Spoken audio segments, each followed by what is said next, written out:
Hello everyone, it's Julie Zommers from Truly Madly Deeply Happy and Ali Monaghan from Happy Soul. And I welcome you all here today for another session of On the Couch where we discuss all things EFT. And it's wonderful to have your company once again. So Ali, let's just start with you because you woke up at 2 a.m. this morning and you're fairly sleep deprived. So I just want to demonstrate here to anyone who all those gorgeous people who are listening, just how you can have a quick tap and how it can really make a difference. Because psychologically, we all know if we've had 3 or 4 hours sleep that we make up a lot of stories, a lot of them which are true, of course, as though you're going to run out of energy during the day, you're not going to be able to be focused, etc., etc. So do you want to have a quick tap on that, Ali, so we can sort of demonstrate to people how just a quick and effective tapping can be? Yeah, do you know what, Julie? I'll say hi to everybody, and how even just hearing you say that gives some kind of relief. So just the fact that you said we can just do a quick tap is really, really great. So I'd love to do that. Yeah, fantastic. Thanks. Okay, now do you want to do just the straight fast tap like releasing it, or do you want to just actually go to the standard I think tapping? we do a little bit of the standard. Yep. Okay. Yep. Okay. So if you're listening to this and not watching it, because this will be a podcast as well, just tapping on the side of your hand where you do a karate chop. I just want you to say, Ali, even though I'm sleep deprived, Even though I'm sleep deprived, I woke up at 2 a.m. I woke up at 2 a.m. I haven't had a wink since. I haven't had much of a wink since. I'm okay. I'm okay. And I love and accept myself. And I love and accept myself. Okay, we won't keep repeating that 3 times, I don't think, for the purposes of today. Just the top of your head, tapping up here. This lack of sleep. This lack of sleep. Eyebrow point. Just between the eyebrows, folks. This lack of sleep that makes me feel worried about today. This lack of sleep that makes me feel worried about today. On the side of the eye, everyone, on that bony bit. This fatigue that I'm feeling. This fatigue that I'm feeling. Ali, can you just add your own words? Under the eyes, tapping on the bony bit, everyone. Ali, if you'd like to say the next bit. I'll just say you kind of hit the nail on the head about worrying about today. So I've got a lot of things that I want to achieve, and it's like a feeling in my tummy that I'm not going to be at my best today. Okay, tapping under the nose, everyone. This feeling in my tummy. This feeling in my tummy. That I'm not going to perform well today. That I'm not going to perform as well today. On the chin. Letting it go now. Letting it go now. Under the collarbone, everyone. Just near your sternum. Your windpipe. Letting go of the notion that today will be hard. Letting go of the notion that today will be really hard. Under the arm. Releasing this thought from my system. Releasing this thought from my system. Top of the head, releasing this thought from my system. Releasing this thought from my system. Eyebrow point, all this anxiety in my tummy about not being good enough today. All this anxiety in my tummy about not being good enough today. Side of the eye, I'm choosing to let that thought go. I'm choosing to let it go. Under the eye, I'm choosing to just breathe and let it go. Choosing to breathe and let it go. It is what it is, Julie. Under the nose, today is what today is. Today is what today is. It is today. Chin point, just staying present in each task. Just going to stay present in each task. Collarbone point, letting go of all the angst I have made up about today. Letting go of all the angst I have made up about today. Take a big breath in and release it. Now, I forgot to mention, everyone, too, when we're doing these quick taps or fast taps or slow taps, whatever we do during these on-the-couch sessions, you don't necessarily have to have exactly the same issue as Ali or myself. Just focus on whatever it is that is going on for you today. So say if you're really angry today, you know, just tap along while we're talking. And it doesn't matter if the words that we're saying don't sound really relatable to you. The point is that your system tunes in on whatever that thing is for you. As strange as that sounds, that is the way the tapping works. Don't you agree, Al?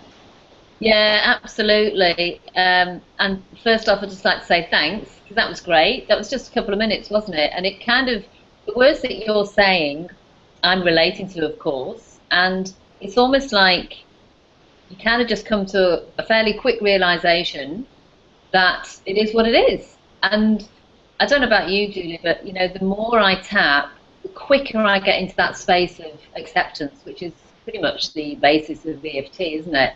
And it's not to say that if you're a newbie to tapping, it takes years to get to where I am. I think we really want to get to people, don't we, that it can just sometimes be a quick couple of minutes tapping. And that's what you just did with me. And as a result, I just feel like, yes, I've got things I need to achieve today, and I'll achieve what I need to achieve, and that's okay. And I don't feel as weary now, to be honest. You know, I feel fine. It's fine. I'm alive. I'm grateful. And there's another thing that happens, isn't it? When you tap, you just start to, if you're putting in some positive things and changing the thoughts, it brings you into that new space of, okay, so I'm okay, you know, I'm all right. I've got a house, I'm healthy, so yeah. But it is also on to second that as well, what you were saying about you can tune into your own thing. We call that borrowing benefits, don't we? And it is in the EFT world anyway. It's just literally that you're getting a benefit from somebody else when you're tapping. So always tap along with us, because it's going to help. Mm-hmm. What you were just saying before really brought up that thing for me. I mean, tapping is basically about self-acceptance. And, you know, I know we all bang on about this, you know, so often now, about, you know, it all starts with loving yourself and everything. But if you really look at it scientifically, you know, you only have a certain amount of energy in a day. So if you're spending a whole lot of energy, for example, you today, oh my God, I haven't had enough sleep. You know, I've only had 3, that's not enough. You know, I need X amount to function fully. And it's like a little program running in the back of your head all day, and it's burning up all this energy, which is actually going to make it true. You know, by midday you're going to be fuddled and muddled. So for those of you that think, oh, well, how can a 2-minute tap work? You know, it works because it puts it into proportion. So just like Ali said, you know, she was feeling a bit frazzled. You know, we were talking about it before we came on live today, and you know, suddenly she's like, you know what, it's okay. It's okay. I'm going to be a bit tired today, but it's okay. And even though that seems like a really subtle shift, it's actually a very, very important one, because it really changes the nature of your day and how you spend your precious energy. Anyway, I just wanted to say that out. I thought today too, what do you think, Ali, if we just tell people exactly what goes on in a session, an EFT session, or EFT/matrix re-imprinting session. We all know that in standard therapy, talk therapy, that you're usually sat opposite someone and they're asking you a lot of questions, and there's nothing physical that is happening to keep energy shifting and changing in your body while you're doing it. Would you like to comment on what you think the basic differences are between talk therapy and what we do? Pardon me, my coffee just went down the wrong way.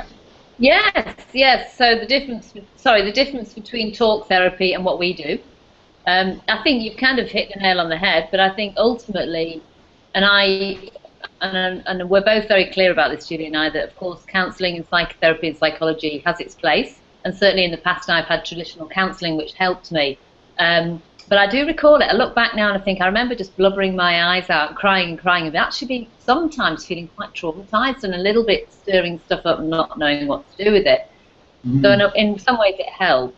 But now I know what I know about connecting the body with the mind.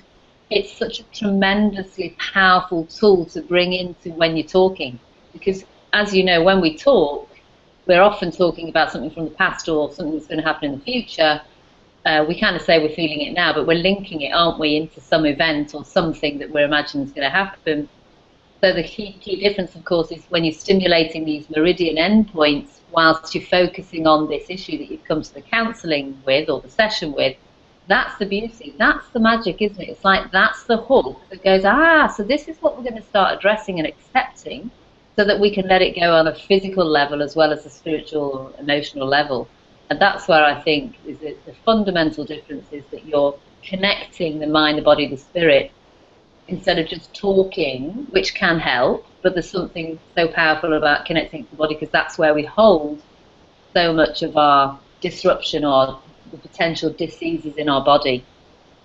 Yeah, so I think, And just to clarify it for everyone, when we talk about mind, body, spirit, you know, please don't think that you have to be a spiritual person or a religious person at all for EFT therapy to work with you, because you know, that's absolutely not true. You know that I feel that it's a mind, body, spirit thing. You obviously do too, Ali. But what I'm just saying to people out there, it doesn't matter a jot if you have no belief system at all in anything other than, you know, getting up in the morning and getting through your day.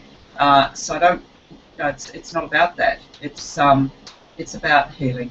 You know, on whatever level you're ready for. You know what I mean? I do. I completely agree. And it's sometimes even more helpful, isn't it, to just say the mind-body connection, because that's what it is, isn't it? Yeah, I really think so. Sorry, Ali, go. No, carry on.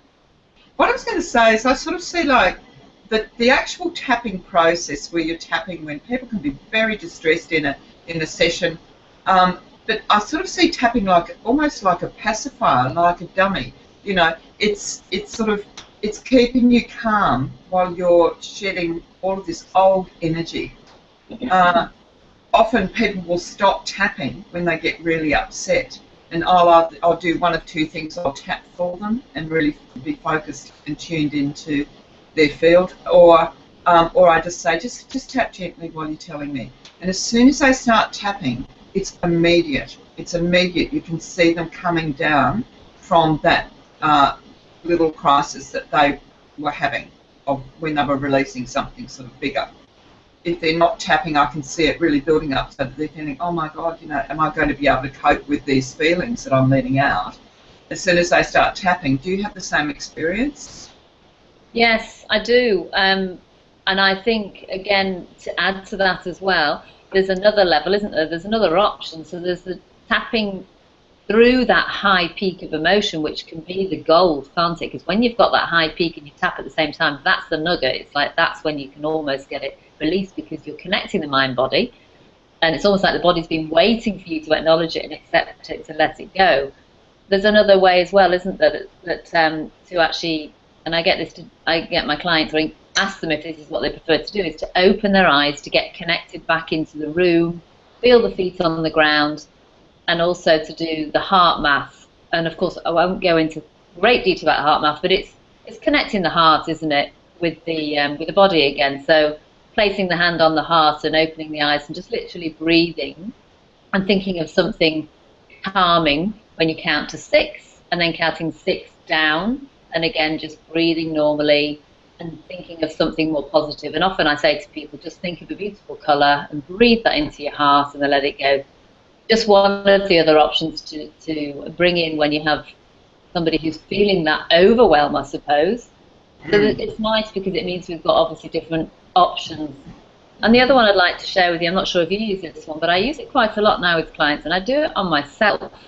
And it's the one where you're connecting the front and the the rear of the brain. So you, for those who can't see, it's placing it's often your right palm across your forehead and your left palm at the nape of your neck. You want to just try that for a sec, Julie? It's really, really soothing, and it almost feels like somebody else is grounding you. And so I ask if it's okay for me to place my hands on them if they're feeling incredibly overwhelmed and they don't want to tap. And I just, again, get them to breathe in and then breathing out. I'm just doing that a few times, and sometimes I find that people are just crying and sobbing, but with this, it's some other release on a different level.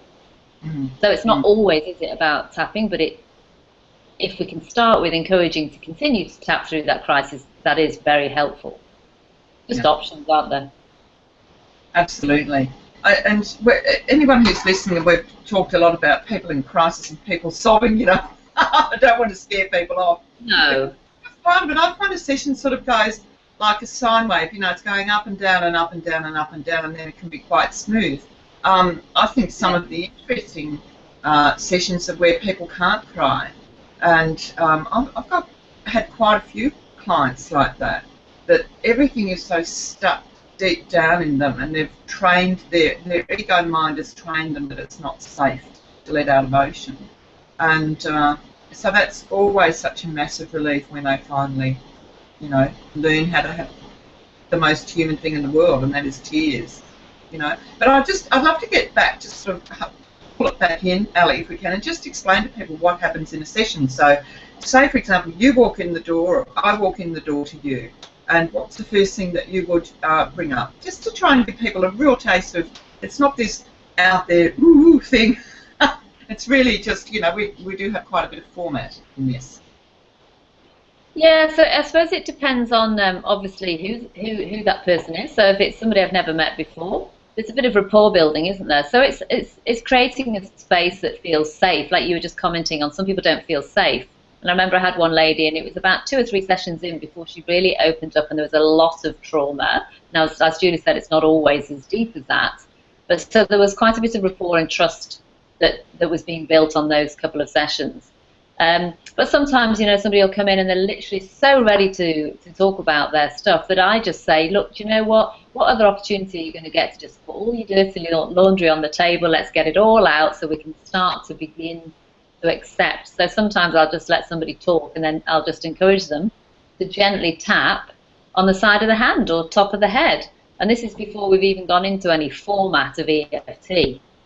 So it's just tapping and talking, just to get things out, because sometimes people just need to do that, and I'm not going to be there, oh, stop, you know, we need to do this, we need to do that. It's not about me, it's about them just letting stuff out.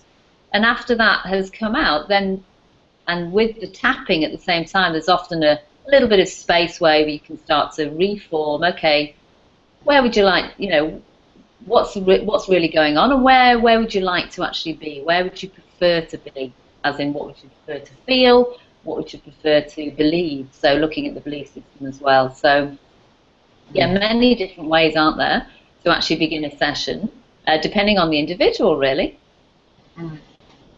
Yes, I think yeah, that's true. You know, what I find is that a lot of people don't know where to start, because they're in their story of their life, and we've all got one, and we all live inside this story of how it is, and we somehow think that we can't change the script easily.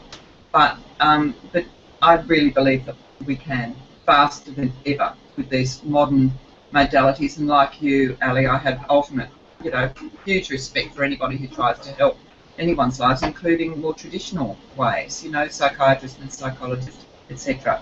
But what I was going to say is, when people come into me and they don't know where to start, I'll just say, start tapping, and we just go, even I don't know where to start. But a lot of people, when they come to you, they're in overwhelm, because they've been turning the story over and over and over, and it's got bigger and bigger and bigger, and it's worn their energy down, if you like. So the first thing I get them to do is just go, even though I don't know where to start, and I even feel bad about that.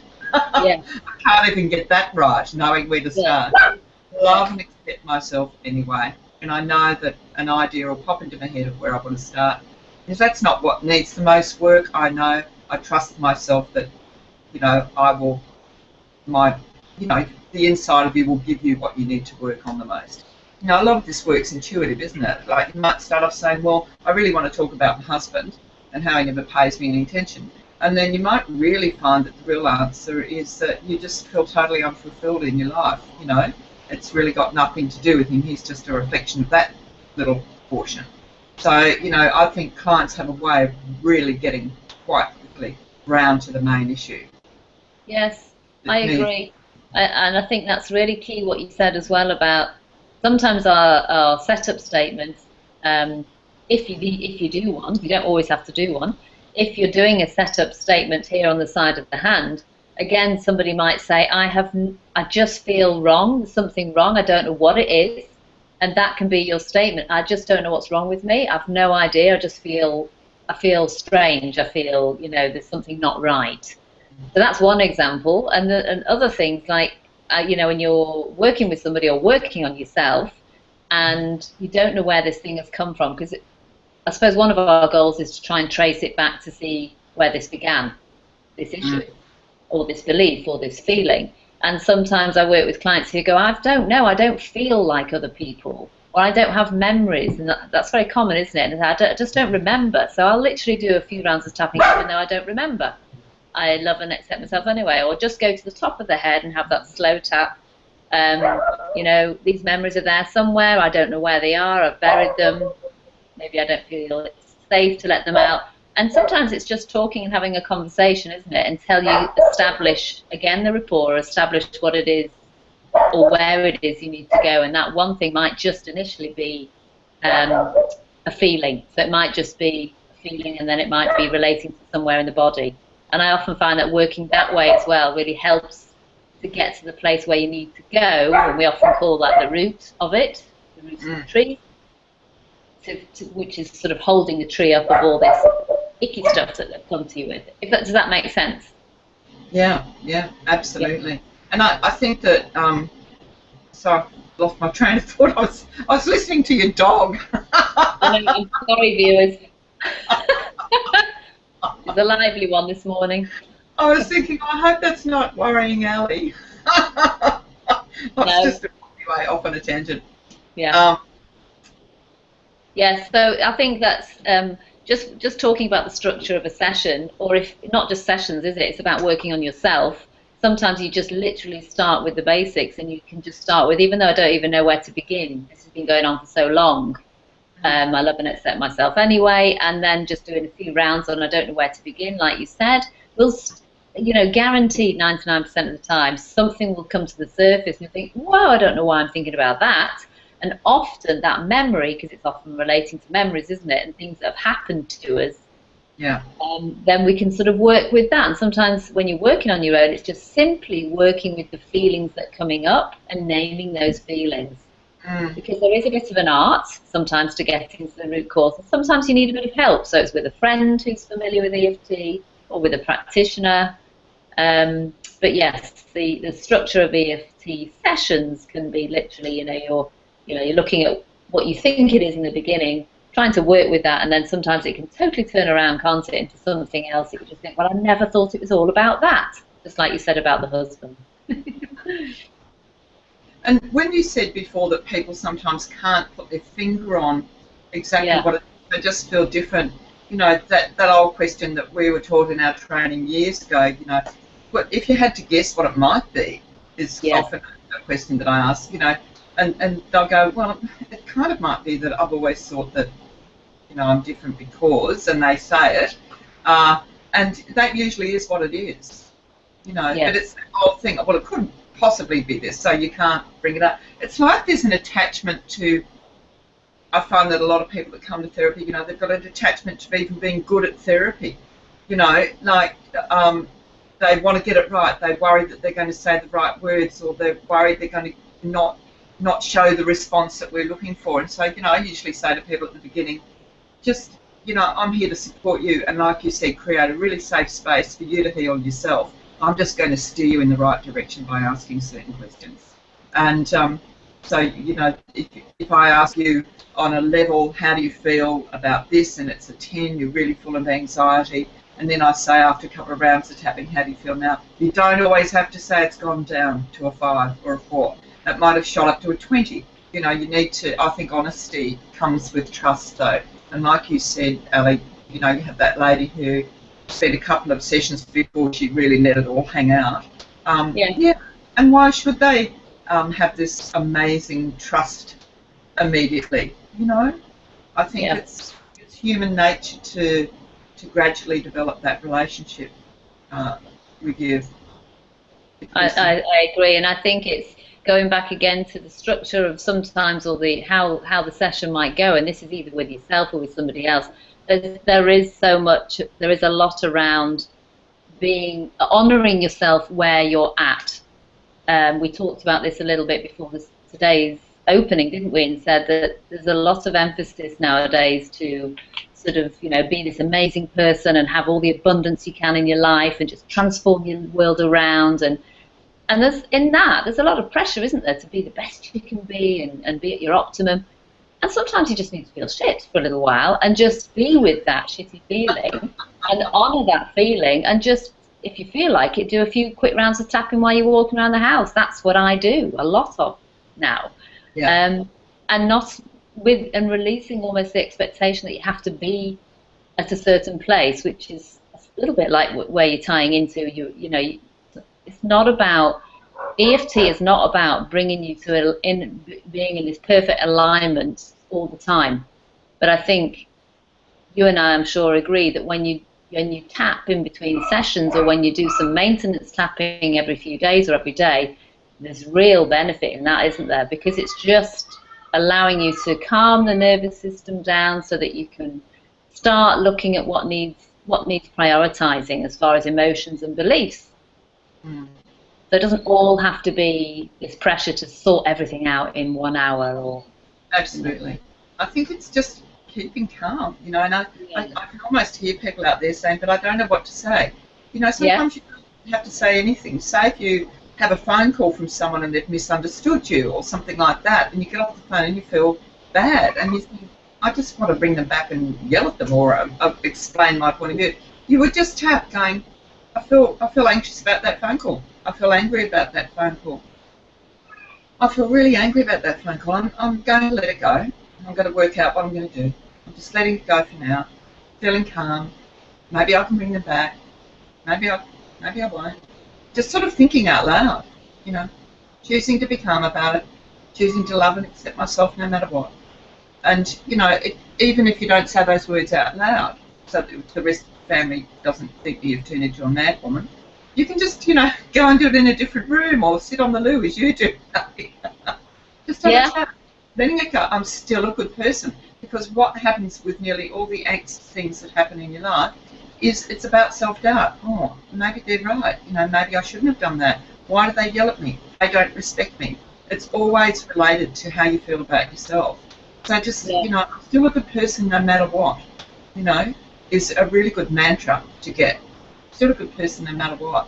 That's all you have to say, folks. You don't have to have this perfect spiel all the time and be good at it. Yeah, I think that's right, because I suppose we're talking about two things, aren't we, in a way? We're talking about how a session might go, and of course, you and I, we can admit that we're skilled at what we do. We're not perfect, but we're there to support people on a journey. That's the role of I suppose any therapist, really. And there's something that happens within that session. But when you're talking about what we're talking about, which is maintenance tapping or doing that quick tap, I couldn't agree more. And this is what I'm really becoming, sorry guys about the dog, becoming more and more aware of, that all sometimes you need to do is, like you just said, acknowledge the feelings, say it out loud, just have a big rant, couple of rounds, and then just start having a play with shifting into the choice statements. I choose to feel calm instead, even though the dog's barking in the background.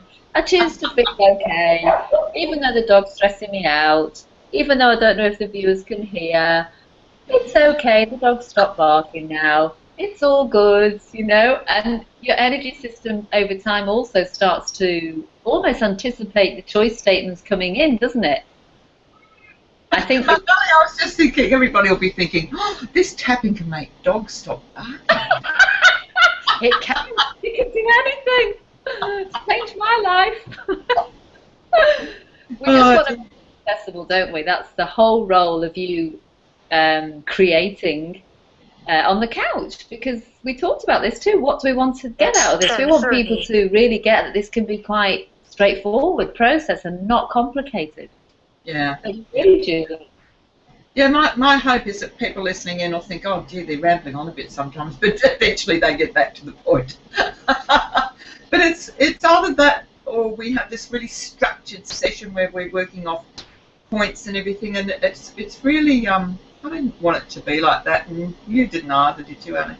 I think that everybody's got the general idea that somebody comes along, we don't spend 3 hours getting your background and how the way your parents put your nappy on and all of that sort of thing.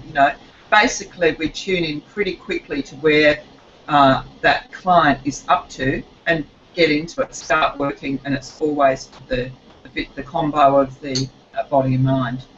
And then as things bubble up to the surface, as they always do, we sort of release that emotion, that emotional charge in your body.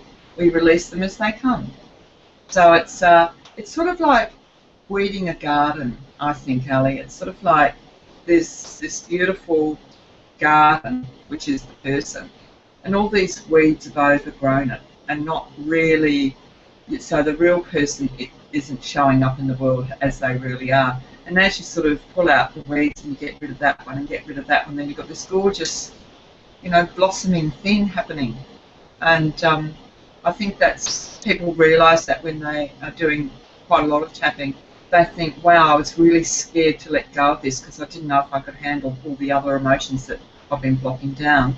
But as their garden is weeded, if you like, they start to really blossom and feel great and just think, oh, I can't wait to get rid of the next lot of those old thoughts I've been hanging on to. So that's how I kind of see a session and series of sessions. And that was very poetic, I thought. You know what? I don't think there's an awful lot more to say after that, because that was absolutely beautifully said, and I couldn't agree more. Okay, guys, so you know what to do. You're going to now go over to one of our websites and comment on the blog, or you're going to put a comment under YouTube so we can keep doing this out of the kindness of our hearts to try and help you all out there, lead really, really joyful lives.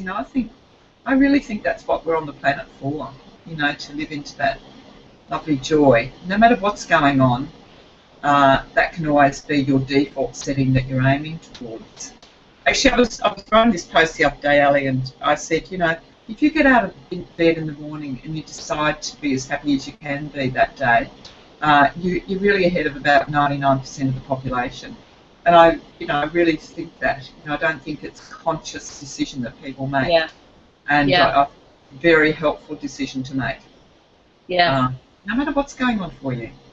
I think it's amazing, and I'm just chomping at the bit. I'm listening to what you're saying, and I would like to say my final words, which are, it's interesting because there's so much power in the belief system that we have, and going back to how I started, and I said to you, look, I'm feeling a bit weary, but even when I said to you, I was very aware of my words. I was very aware of when I could start to go downhill thinking this, this, and this. But I remember saying to you, but I'm okay. I want to do it today, but I just want to check in with you. And there was a bit of a reason why I wanted to check in and tell you. Part of my belief system was saying, I need to tell her this because otherwise I'll be expected to be at my optimum. Do you know what I mean? So there was some running little commentary. There was some pattern still going on. And I find this, I do this with my hubby now. It'll be something, I need to tell him something just to almost get me off the hook. And it's funny the patterns that we make. And just being aware of what you said is you can find your default setting can be joy. But some people have got, well, I can't be joyful if I'm also sick. And so that's the belief. Well, some people, for example, a friend of mine, I don't call him sick at all, but he's actually in a wheelchair. He had a very bad motorbike accident and he's paralysed. And he is the most inspirational man. And he chooses to find joy in his daily life throughout his day, but yet his life has been totally turned around. So he will choose, his default setting is joy, even though he has major challenges in his life. And I think he's turned that around by little mantras, by, of course, meditation, by all sorts of things that we're talking about, which is just literally shifting the thought processes, isn't it? Yeah. Creating patterns. Absolutely. And I think if people are feeling like crap, if they're really chronically ill and things like that, or chronically ill either physically or mentally, it's very hard to get up and say, wow, I'm just going to find the joy today. Yeah, of course it is. But in order to heal, I think, it's helpful if you are in that position to say, aren't I lucky that I have that person who brings me a meal? Aren't I lucky to have that person? It doesn't mean that you're not going to be normal and miserable about your plight. Of course you're going to be fighting. Pain. Yeah, absolutely. but it's at the same time saying, but look at the good stuff that's happening as well. And really just giving that a little bit of screen space too in your head. Yeah. You know, Yes. it's great that that person always rings me. Isn't that great that that person, you know, cares, or, you know, and so that it's not, to give a chance for the plants to grow. Well, you And on that note, yes, do you want to lovely. sign up and give everybody our web addresses again so that they can get in contact, Ali? Yes, so we've got Julie at Truly Madly Deeply Happy, and plenty and plenty of resources there. Julie is also .com. Julie, as viewers know, is absolutely blossoming in her gifts to people daily gifts, daily inspirations, and just I love to see you flourish. I just love what you're about. You're amazing. And my website is happysoul.com. And like Julie, I've got quite a few resources on there and different things that I love to do with people. So come and join us, and please do leave your comments. And thanks once again, Julie, for making On the Couch sessions a possibility. Oh, my pleasure, darling. And remember, it's October 2014. Ali's got a great retreat coming up in November 2014. So if you're listening to this after that, well, you can ignore this bit. And if you're listening to it in real time, go and check it out. The last retreat was great, wasn't it? Thank you. Yeah, that's November the 14th. So it's a couple of weeks away, and I've still got a few spaces left, but thank you for that. Okay, honey. Okay, well, we shall sign off now. Have a great week, everyone, and we'll be back with the next On the Couch very soon. Okay, see you soon.